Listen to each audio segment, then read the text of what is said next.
All right, everybody. Hey, we're good, right, Andy? We're going. Welcome, everyone, to Beyond I Do. Mm-hmm. Thanks for joining us today.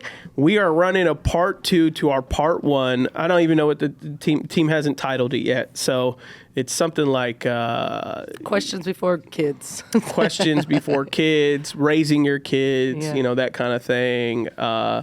So if you're just catching this episode, you can go back to the previous Beyond I Do episode, watch part 1 if you want to. If not, this episode isn't particularly connected to the last one. It's part 2 in the sense of I came across social media post and they had some questions that everyone seemed to agree, like, oh yeah, these would be really good. So Ashlee and I started. I think we got 2 questions in of the 9 that is in the person's social media post, and overall became a good topic of conversation. Right. And so we are continuing that conversation. And so let me just see. For recap, I'm forgetting the 2 we did last time. I'm looking for them. It was one was a non-negotiable after kids. Yes. 1 to 2 non-negotiable habits that each one wants to feel like to continue to feel good. To feel good in themselves. Are we prioritizing the baby or the relationship? Is the baby fitting in our schedule, or we're building a schedule around the baby? So you and I shared perspective around how we, raised our boys when they were in the baby phase. And so we'll just jump off then into the next one. And if you remember part 1, we closed the episode by me sharing about what these next questions would be. And these are good. So here's directly the next question, which is, what if one of us gets invited on a trip, job, work trip, destination wedding, and the other can't go? What do we do then? Well, early on when we had Matthias and we were living at your parents' house, you would travel for work. And so there would be times where I would want to go, but I realized early on those trips are boring. And anytime you would say he was going on a trip, I'm not going. And I was okay. It's all dependent on what it was. You've never gone on a boys' trip you've gone on guys' trips, but not like a trip for a week. That's ridiculous. If you're going on a trip with your boys for a week, you go get a life and don't be married. But that's just my personal opinion. It's like 2 days, 3 days. That's fine, especially if you're celebrating something or celebrating a big birthday. Those are things where that's no issue for me. But when it came to work or in that instance, I did not feel like going because 1, I didn't want to leave the baby, or 2, I didn't want to feel like checking on the baby, because we did do one where we went and you had a golf thing. I did not golf, but I was able to bring my mom. Mm-hmm. So my mom came, and so we enjoyed ourselves. Me and my mom got the time with both boys because I needed the help because you were busy. And then at night, it helped us because then I was able to enjoy the dinners with you. Yes. So those were things where you would say as a husband, hey, I think it would be important for you to come. And then you would either say, hey, this is something that we can bring someone with and the boys can go. Or, hey, I think just because it's a quick turnaround, let's find somebody to watch the boys. And I would really enjoy if you could come with me. That's the blessing that we do have, is we have a great support system now that our kids are older too, to be able to help and watch the boys when we do want to go away or when we want to get away for a work trip or a business trip. But early on, I realized, this is more work. I got to pack a diaper bag. I got to make sure I have all the right bottles and the cleaning tools for the bottles, and knowing that I may be wasting milk. And that just, you know what? I'm going to stay home. Yeah. I don't have FOMO. I'm not one that is like, well, what? I wish I could have gone. Yeah, it's nice to go places, but there's nothing where I felt that, and I mean, you could tell me, it made it hard for you to go anywhere because I was like, I guess you're going on another work trip. No, I mean, and I there's some context, I think, for you and our marriage in a couple of things. So I think, to me, one of the standout moments, I think, from part 1 of this episode was that, and it was never really conscious. It's been more of like my perspective as kind of the man of the house. And if it didn't work for you, then I would have adjusted and we would have talked about it. But in the sense that, for the first, 3 to 4 years of the boy's life, I've really let you kind of being the person that's with them the most and having to care for the boys the most while I'm the principal breadwinner. We're still dual income in our home, but I make majority of the income for the family. So, whatever was comfortable for you, whatever is kind of what you wanted to lean with is what I would go, okay, and there were certain things I had to do, part of my job and my role, travel or, this or that and everything like that. And I think the first trip I ever went on was, we were considering a new missions partner. And so I had to go to the Dominican Republic for 9 days to evaluate whether we wanted to partner with this organization or not. And so that Matthias was probably 7 months old. No, your first trip was Azerbaijan when I got hit in the car. When I got rear-ended. Really? Yeah. No. That was because we flew to New York. It was one night that I stayed away, and then you were gone for like a long trip. Matthias wasn't born yet when I was in Azerbaijan, because that was when Jermaine and Jasmine got married, and I think they. Was that Israel then? Maybe you were in either Azerbaijan or Israel where I got rear-ended, and it was Matthias was young because I remember screaming at that man. I have a 6-month-old in my car, and it was pouring down rain, and I wanted to swing on him. He had no papers, no nothing, no insurance, and he's like, "I'm just trying to get to the hospital because my daughter's sick." And did Phil leave? Because then Phil was there. Phil stormed over and helped. I was panicking. That was Azerbaijan. Okay, so maybe in Matthias's first year and a half of his life, I thought it was only one trip, but I did, yeah. I did one 5-6 day trip to Azerbaijan to meet with their government. I did one trip to Israel, which is 10 days. And then I did 6 days or something like that in the Dominican, right? And they were all for all ministry related things, right? And so, yeah, with those opportunities, a couple of them you wouldn't have been invited in, one or so you would have had the chance to go if you wanted to. But for the work side, yeah, it was always, hey, Ashlee, what's comfortable for you? So if I came home and you were like, I really feel like I need a trip, then, I'd be like, okay, well, let's talk about it. Why? Or I feel like I need to go out with my girls, or then I'd be like, okay, that's fine. You've done that. You're not really a sociable. You're sociable, but like you don't. My battery goes real dry. Yeah, you're not like you don't look. You're not like. I want to be on my couch. You're not always trying to hang out with girlfriends or anything like. Yeah, that's not your thing. So to you, it's like you going out is not what recharges you. And we talked about that yesterday. Or we talked about part one, which is like yours is fitness. You feel like you got to work out and stuff like that. So that's not really what you're looking for you. So it's me understanding my wife. It's me understanding what's important to her, what's a dynamic for her. Also, you also understanding me and what my job dictates my responsibility and my role, in what I do for work and that being on the same page. So I think what stuck out from part one is understanding that, I really heavily lean towards you for the early couple years. Like, what are you comfortable with? What do you want? What do you need? Because you're around the boys the most at that season and at that time, breastfeeding and I would say stuff you like didn't that. and you did that not in a way of like, those are your you do it, you figure it out. It wasn't that because there's nothing I can do. I can't breastfeed.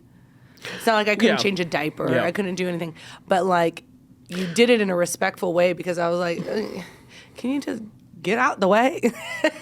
Well, yeah, and that goes point. That's what I'm saying. It's your personality type too, because I tell guys all the time because I'm always around young men and they talk about advice. Yeah, Adam, you have any advice when we have this baby? Blah blah blah. And I go, hey, my advice may work, may not work. Ashlee and I, consciously, unconsciously, we have very traditional marriage. We have a very traditional makeup in our home in a lot of ways. Not every way, like I do most of the cooking or stuff like that. But still in the sense of like mom, dad roles, father is leader, provider, husband, guide, then wife, the one that follows her husband's lead, and but also is the nurturer and the mother, and like that's really where we're traditional in that sense. So I always tell young guys all the time, like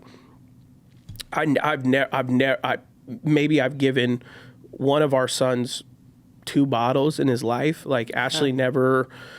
Yeah, and our boys took bottles because they would go with grandma or whatever a lot, but if I was in the room, Ashlee was always like, "Hey, you work a lot. Let me do this. I'll breastfeed." In the middle of the, I've never had to wake up in the middle of the night to feed any of our sons. So very blessed by that. So I tell guys all the time, what's the point? Like, he's not whipping nothing out. And like for me, at the end of the day, I'm looking at him, that when wives are like, well, he should wake up because if he's tired, so we both need to be tired. That make sense. Diapers, get out the way. Like it just comes. I would change diapers, but Ashlee probably did it 90% of the time, and not because I wouldn't. It for her, she's like, I do it faster, I do it quicker. But again, it's what I'm talking about, personality type. Ashlee. There's a couple people in our life that we know of that are like, they're true mothers. Like they were born with this like with the desire to just mother their children, and Ashlee's that way. My mom would say that you smother them. They don't want to be anywhere without you. I'm like, good. Yeah, that's Ashlee. Like mothering her boys are not an inconvenience. When they were babies, anything that was like diaper changing, feeding them, Ashlee would emotionally be tired, overwhelmed, whatever. But 90% of the time, to her, it was, I love it. I want to do it. I'd have to like fight to be like, I want some experiences. Like I want to say and then finally I just backed off. It was like, no, she loves this. This is her. And we have a couple friends that like, they're the same way. Nicole is that same way. Very like much. Nicole, who they're very good friends of ours. They're one of our best friends. Nicole's the same way. It's like, this is a mom. Like she was born to do this, where other mothers go like, if I could give them away, I would. And that's fine. That's not even, that's not a diss on their personality. They have a different personality. Ashlee had that personality, which, again, for my work ethic, it worked to my benefit because it let me, sleep at night and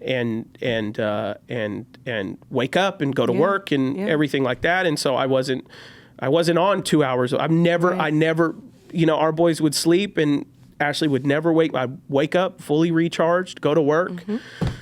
Do what I had to do, or whatever. And so that was a blessing, but that's not everyone. Yeah, and that allowed you, when you would come home, like, hey, do you want to go be in the shower for a little bit? Like, there were things that he knew that I was doing at night that he would pick up. Hey, the bottles are downstairs, rinsed them off for you. Do you need any? Hey, or hey, I just Ashlee pumped. never had to worry about food, ever. Never. I made sure she had breakfast. I made sure she had lunch, everything, dinner. That's the stuff I made sure that was taken care of. I would pump, and I'd be like, "Hey, I just got finished pumping." He would go put it in the bag, put it in the freezer. That's your job. I'd mark it, put the dates, all that stuff like that. That's all I need you to do. Yeah, and it just worked because it was for us. I felt, in order for us to be a good team, let me do what I know I'm good at, and I wanted to be good at being a mother. And so that's the thing where I feel like a lot of men now are trying to figure out, like, how do I help? And I want to help, or she's not allowing me to help. And sometimes it's not the fact that we don't want you to help. It's just, it just comes second nature. Like, God has created us as women to be mothers. And in order to be a mother, it just comes. Naturally, cleaning up poop and not getting gag reflexes just naturally comes.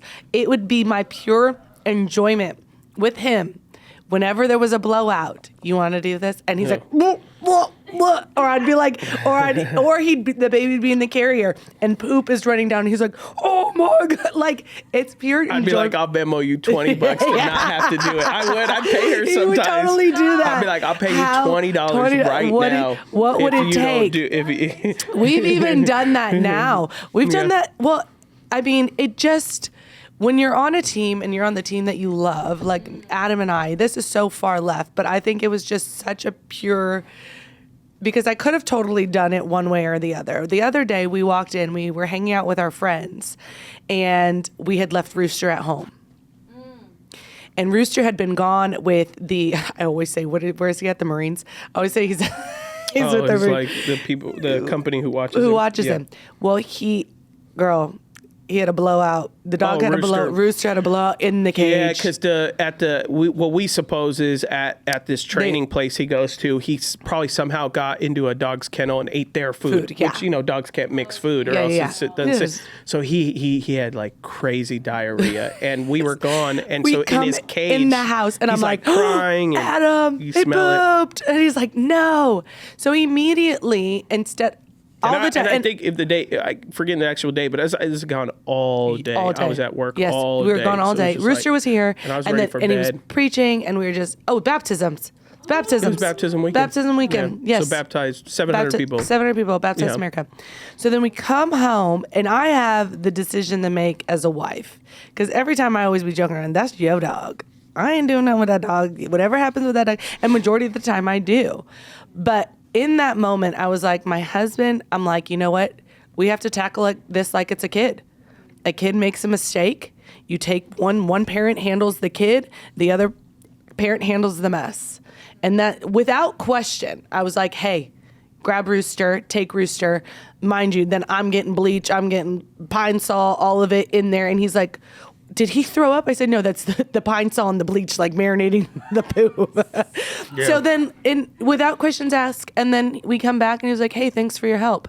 And I felt so much better because in my head, I'm like, man, I gotta give him a whole bath, dry him. Then I gotta go get this kennel. Then I gotta, go hose it, all that stuff, blah, blah, blah. So then just like, even that was like, oh, I don't have to do it. So it took me 45 minutes or whatever to fully wash him well.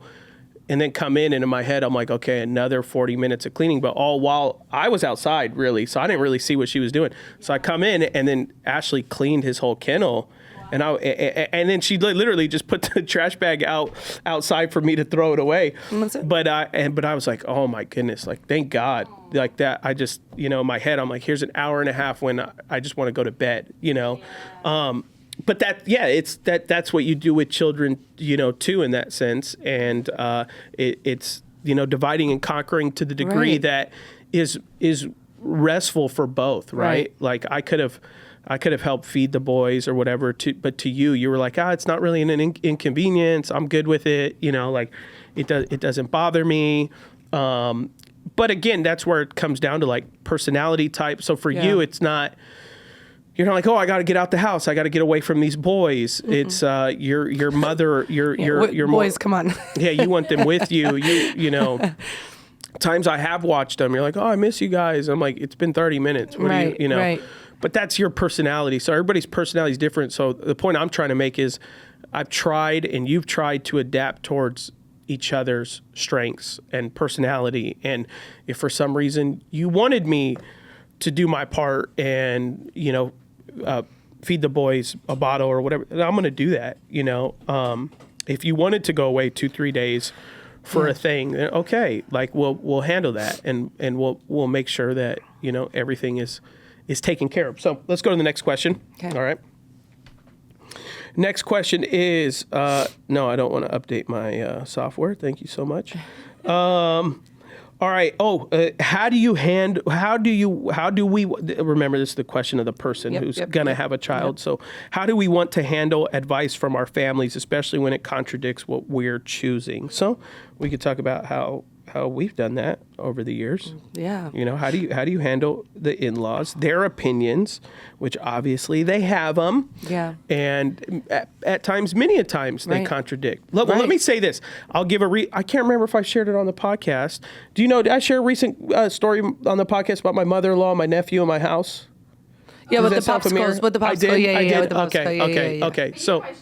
Nancy said, say it again. Say it again. Well, it's just a recent example of not necessarily our kids, but home, our home. And, we had all of Ashlee's family over at our house for something. And one of my nephews, who they're twins, he went in our fridge and he grabbed a soda. And my mother-in-law stopped him and was like, wait, I think it was Ace who it was. It's like, Ace, don't go in your uncle's fridge. You need to ask permission. Make sure you go to him and you ask him if you can get a soda from the fridge. Mm-hmm. And I said, Betsy, with all due respect, this is my nephew. This is my home.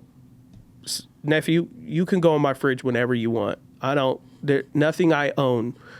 Everything you see around down here, help yourself. Food, cabinet, pantry, fridge, have as much of it. Even if you have the last thing, help yourself. Right. And then your mom was like, well, we have a different view of it. And I said, and when he's in your home, he can respect your rule of what it is. But when he's in my home, he's like, they can tell the difference between two different homes. We're not confusing them. I want him to know when he's at my house. Ashlee and I said, Ashlee and I don't operate that way. Very different. Your mom, great. And your mom's, very mature and very spirit filled. She was just like, okay, for sure. And I think it's unique in that way because we have our community, and Erica and I will go back and forth, because it's one thing though, like when our boys are home with us though, and if they do want something from the fridge, we do have them ask permission, because they could be on their 15th popsicle. And so so nephews, it's a party. It's help it's yourself. Free. But and even for the our kids boys, on that day, it's like free, go, boys, go. But when there is no party and there is structure in the home, it's a normal day. It's a normal day. And so, but they know they can get water whenever they want. They know they can get fruit whenever they want. But the candy treats, or the chips, treats, candy, soda. Yeah, they gotta ask. Yeah. Because what have you eaten of nutrition today besides the junk? But yeah, it took some time because I know we had talked about when it comes to your parents, about just the pleasing of your parents. For me to understand and to recognize in myself, I'm an adult. Mm-hmm. And so I'm an adult with kids. And so I think having those conversations, and sometimes even those friction conversations with your parents, are tough, but they need to be had. And I feel like the respect needs to be, I've respected you, Mom and Dad, for so many years. And here's how I'm raising my kids now. Yeah. This is what I would like to do now. So me and my mom have had many tough conversations, because one thing, my mom is not an iPad person. I am an iPad person. She's like, this is rotting their brain. And I'm like, yeah, and there's a thing called brain rot the kids love. And so I'm the type of person where I'm like, you know what? You can say how you feel all the time, but if it's going to negatively affect not only my feelings, but if you're speaking, which she does, like speaking down on my children, that's where I'm going to pause you, because that is not something that we accept. That's not something we're going to receive. Unless you're going to speak light to it and life in it, then you can speak. But if you're going to only contradict and you shouldn't do this, you didn't have this at the time. You didn't have an iPad. You don't know what you would have done at the time. So you can't speak to something you don't know, when we weren't ever raised in this kind of era when the phones came out, I got a phone. You know what I mean? So like, what's the difference of, I don't know what my mom would have, she probably would have said, maybe I wouldn't have, but I got a phone. Yeah. I got the Nokia with the snake. Yeah. Like that. Yeah. So for me, having those tough conversations with either my mom or my in-laws, is we just let them know this is the way that we raise our kids. And if you guys... Well, and we have the opposite conversation with my mom and dad. Because my mom and dad, they raised, me and my brothers, we were very sheltered, but at the same time, our home, our environment was very, independent, free. Yeah. Do whatever you want. Yeah. Do it. Like my mom, they never kept tabs how long we were on the PlayStation, how long we were on Xbox. It was just as long as you're home, do whatever you want. Yeah. And so and they grandparent that way. Yeah. It's do whatever you want. We don't care, not in that they don't care. It's you're home. How much trouble can you get into? So we were never allowed to go to a friend's house, never allowed to do X, Y, and Z. But at home, it was you want to go in the fridge 100 times, go in the fridge 100 times. You want to go, you want to play Xbox for 20 hours on a Saturday, play Xbox for 20 hours. We don't care, So it was very much like that. So the grandkids are that way. So we'll have the opposite talk with my mom and say, hey, Mom, the boys are coming. They're going to have their iPads only a couple hours, an hour at most, 2 hours at most, evening only. please communicate when they're hungry. Yeah. Don't let them just rage the I asked them if they're hungry, and they said no. I'm like, yeah, they're children. They're with their cousins. They're not going to feel hungry until 9 o'clock when they're texting us because they have iPads. Dad, I'm hungry. Right. I'm like, well, did you tell grandma? No, she never asked. It's like, well, I'm on my 12-pack of gummies. Then I'll call my mom and be like, why didn't you feed them? Well, I asked them. They said they weren't hungry. I'm like, well, Mom, so. But she's very loving in that way because she wants the kids to feel safe. She wants them to feel that grandma is gonna love them. My mom's that my mom's not from the South, but she's that Southern grandma in the sense that it's like warm hugs. It's whatever treats you want to do, like whatever you want to like whatever you want to get. It's yours. And so we have to talk to her, and be like, stop spoiling them. If you go to Target, one toy only. Please, we don't want more crap in the house. I'd rather have clothes and underwear and pajamas. Have them pick that out over toys. And she'll do that. Yeah. And so she's because we obviously parent different than my brother and sister-in-laws. And so we're very much on top of it because we want to create a culture too for our kids to know, even though they may be in someone else's home, there's still a level of respect that has to be received. From you to the adult, you are not in charge. Anytime if you hear wherever I'm at or whatever I do, even when I drop the kids off at children's church, the volunteers here, like I always ask my kid, who's in charge? And any of the teachers, you're not in charge. Meaning you have to submit to authority. You have to be willing to listen and learn, because if you don't, you're going to get hurt or something may happen. So that's the same thing with just even having conversations with our well, at the same time, it's us letting our parents know we inherit the problem. Right. So it's not a problem to you at your house, but then they come to our house, and whether they're there for 2 days, 3 days, 1 day, you've structured them you've put them into a new habit so here's what would commonly happen vice versa. Well, at my parents, I could be on my iPad, blah, blah, blah. I could be on it 10 hours, right? I could veg out. So to us, they're at home. I want to go to grandma's. Why do you want to go to grandma's? Well, they don't know. They're not old enough. I know. Right. You want to go to grandma's because you want to do whatever you want. Right. Right now we're telling you go outside. Right. We're very strict sports wise with our son. So we're like, go do some drills in soccer. Yep. Go do drills in basketball. Well, I don't want to do that. It's too hot. We don't care. Get out there, go to, so there's that. And it's like, or your mom's like, no iPad, no nothing. So then we say, hey, you're going to Grandma Betsy's. They start crying. No, I don't want, it's like, well, we don't want that grandma to feel that way, so it's like, and your mom, since we've had those conversations, she's adjusted brilliantly, and your mom is actually, I love when they go to your mom's because your mom goes to, the other cousins' games, football games, and your mom's very active, and they get a real out and about grandma experience with your mom, which is good. It's good for them. Right. That level of going with an adult to places, it creates a good disconnect from, the world being all about them with at-home games, TV, Netflix, whatever. So I love when they're that.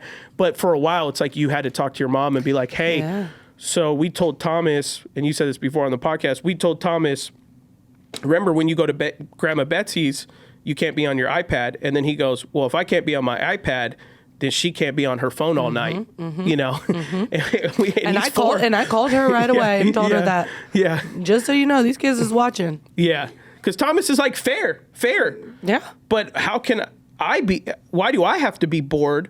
But, in his head, he's like, but she's an adult and she can be on her phone for 5 hours. Right. But I can't be on my iPad. Right. Now there is a difference. His mind is still developing, and, adults process differently because our minds are developed, but still, it's to him the math doesn't add up at 4 years old. So, and your mom, oh yeah, you're right. Okay, adjust. Yeah. And they go to your mom's and they play card games and Monopoly, and she makes them read and stuff. And my mom and dad don't have them do, which is great. My dad takes our kids on hikes and all that stuff. Go find Shrek. Yeah.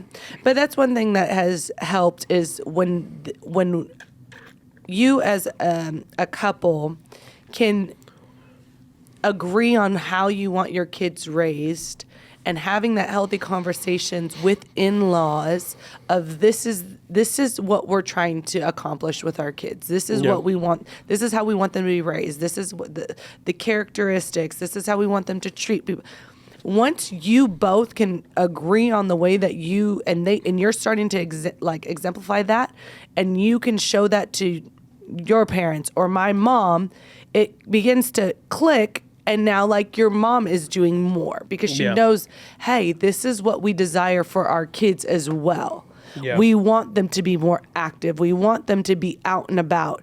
So if you guys both get on site, or if you just go to grandma's house, do whatever you want, well, just know you're going to get whatever you want, like whatever they wanted back at home.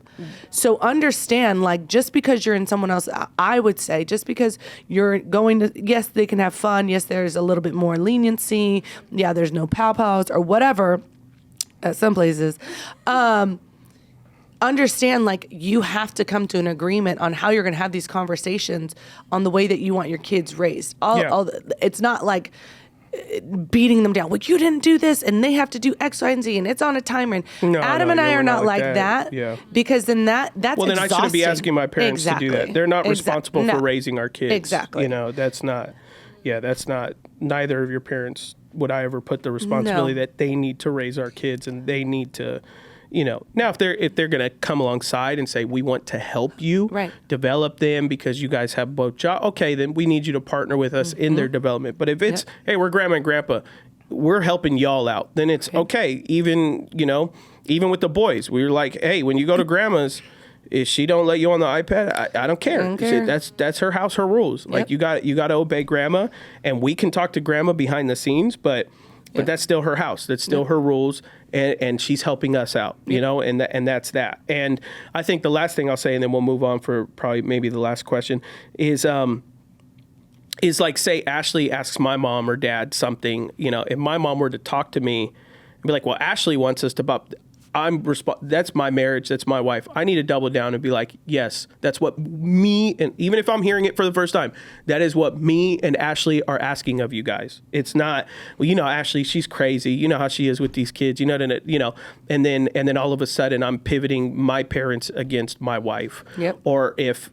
Betsy said, can you believe Adam trying to tell these boys he can go in his fridge, you know, whenever, blah, blah, Ashlee be like, no, that's our fridge. And yes, our nephews can go in there whenever they want, mom, blah, blah, blah, blah. No, you can't. It's her, you know, you need to double down teamwork, you know, with your in-laws, or what will easily happen is, you know, there will be a schism that happens between, you know, the biological son or daughter with their parents and vice versa with the daughter-in-law, son-in-law, right? Yep. So it's always you and I, it's primaries, you and I team, you and I are one accord, even if there's been things or would come things that I'm like, I don't know, Ashlee's just really crazy about that, you know, but if that's what's important, then I'm gonna side with you. I'm not siding with my mom and be like, yeah, mom, well, let me talk to her. Unless I really do need to talk to Ashlee because Ashlee's not perfect, then I'll be like, but that's never happened for us. We've never had to do that. Let's go to the next question.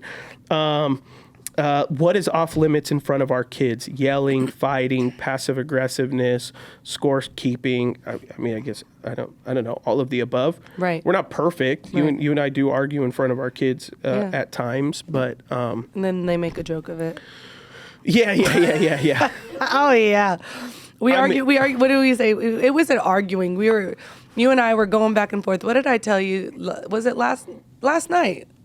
Was it last night? And Matthias took my side. And we just joked around about it. What did I tell you to do? I told you to pick up something or whatever, and you're like, mind your own business. Nobody asked you. And then Matthias goes, well, we asked you. Yeah. And not in a disrespect, because Adam and I were bantering and very playful in that way. But honestly, we do disagree in front of our kids. We do. We dialogue. It's important for me that they see how Ashlee and I handle conflict. We don't raise our voice, though. Yeah, we don't disrespect each other. We don't yell at each other. We don't raise our voice, but we will. We'll disagree. We'll get annoyed. We are in alignment with discipline with the boys. So I'd probably say some of the biggest things is we don't criticize each other's discipline in front of the kids. So if Ashlee starts yelling at the boys too hard, I mean, it's happened before, but it's like a habit of our, like it's in us that we don't do it. Well, you literally be easy. Yeah, but for the most part, it's like if I feel like she's disciplining the boys too hard, which is normally for her, it's vocally, then I'm going to, hey guys, listen to your mom, blah, blah, blah, blah, go to your room right now, 5 minutes. Normally, if we separate them in the room, either A, they need to cool down, or B, it's because I need to get a second with Ashley, like, what is going on? Like, what are we doing? Like, was he really that bad today? Like, walk this back with me, you know? Like, majority of the time, you're like, what did they do? Like, why are you going so hard on him? You know? So Ashlee's much more of a quicker disciplinarian, harsher disciplinarian in that sense. But also, it doesn't take a lot for me to get their attention. So if I just begin to sternly raise my voice, I mean, they both relatively come to attention pretty easily because I don't raise my voice often for anything. I don't even get excited. No, so I think it shocks me all raising of us. my hand isn't something that, you know, right. Yeah. You'll, at one point, Nancy, all of a sudden, Adam will be like, boys.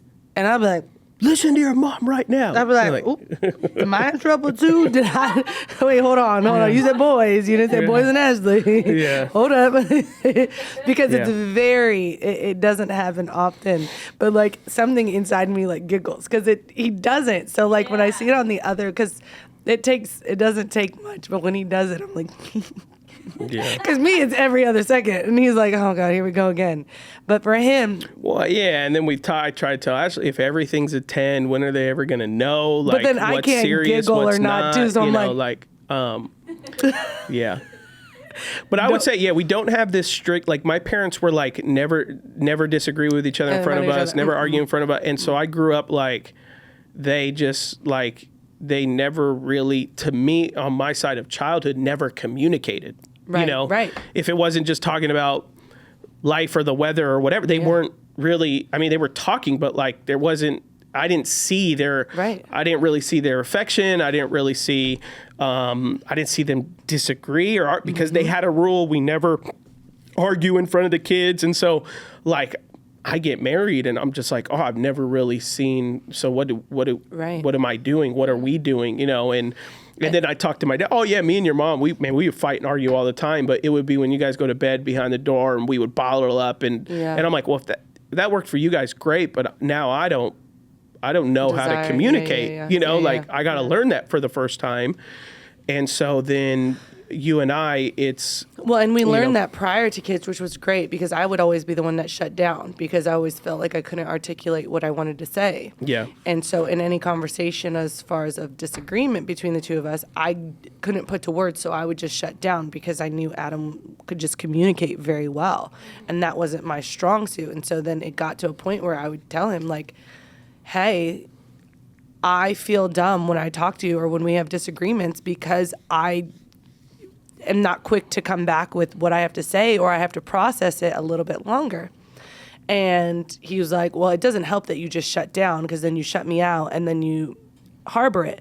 So now what we're trying to obviously teach our kids, not just having the disagreements in front of them, but if Matthias is upset with me or upset with, communicate that with us. Yeah. Because you've seen mommy and dad. I will always say, do you see mommy and daddy walk out of a room? No. Do you see mommy and daddy storm off? No. Do you see that we sit here and we have a conversation and we communicate and we say we don't leave the table until it's finished or whatever we come to an agreement, whatever that may look like.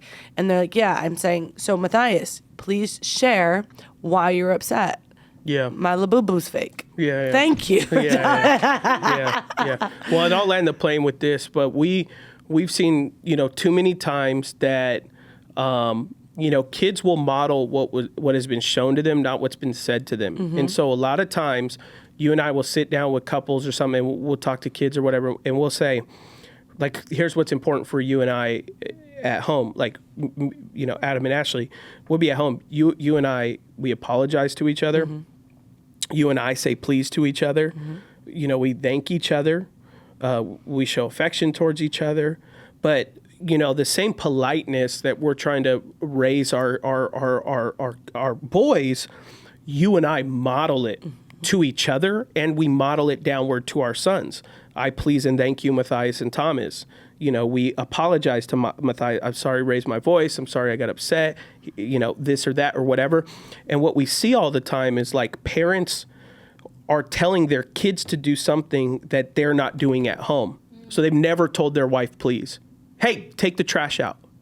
Hey, do this for me. Hey, wife comes in. The trash cans are still outside. When you gonna get them? Husband, when's dinner? If you make me a meal, we say thank you. If I DoorDash food and it comes to the house and we sit at the table, you say, boys, let's all thank daddy for getting us dinner. You exhibit the politeness. So therefore, when our boys leave to society, they are seeing what mom and dad model, not just what we're telling them to do. And there are a lot of times we meet parents that are like, they're strict. Like, hey, when you leave, you need to say thank you, blah, blah, blah. But at home, they don't realize the way they talk to each other in their marriage. Their kids are just mini thems. Yep. So they're not gonna. They don't know how to argue. They don't know how to speak well because they're copying what they've seen, not just what they're being told what to do. And there's a lot of times.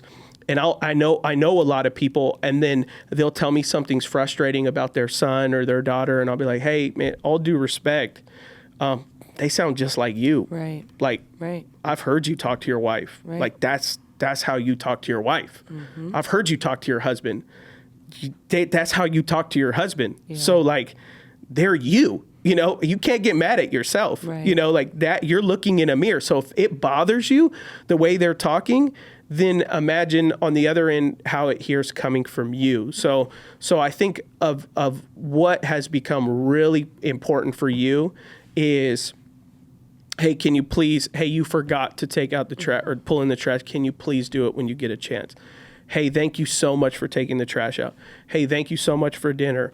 Oh, I'm sorry, I misplaced your blank, and as we're doing that, our sons, Lord willing, are soaking it up. And, just one of, there are some things that obviously we can work on, our kids can work on, but one of the resounding feedbacks we normally get with people that are with our sons are, and even, our oldest having, what teachers and what we suspect is ADHD, and they've thought about it, is, so he has high attention span or high attentive difficulties and all that stuff like me, but we normally get like, our boys are very sweet, they're very polite, they're very social, which is really important to us that they exhibit those things. And do they, whatever, they're kids and they get disciplined, but do they break things or talk back or whatever? Yeah, they, they'll do that. They're human.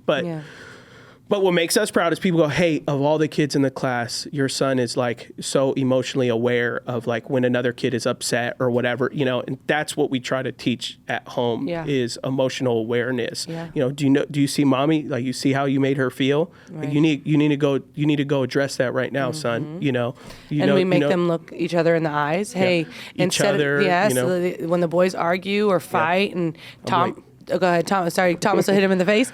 Thomas, look your brother in the eyes and say you're sorry. I'm late for a meeting. Ashlee's going to land the plane. Oh, well, I mean, hey, by myself? Good grief. Yeah, no, so those are things that we would just try to implement in our kids to make sure that they make eye contact with whoever they're having conversations with or whoever they may be communicating with, or if they're making an offense towards someone, is making sure that your kids visually see people. Because they're so quick to just, that's not my problem, or run away. And so those are things, and I think that these are great conversation starters that you should have. I mean, even now, Adam and I bringing up conversations and just things over time that we've navigated through as being parents. But if you guys have enjoyed this, please put in the comments what you guys have enjoyed. Tell us what you guys even do and how you guys communicate with your in-laws, or how you guys may raise your kids, either argue or not argue in front of them. We just thank you guys so much for tuning in. Bye, guys.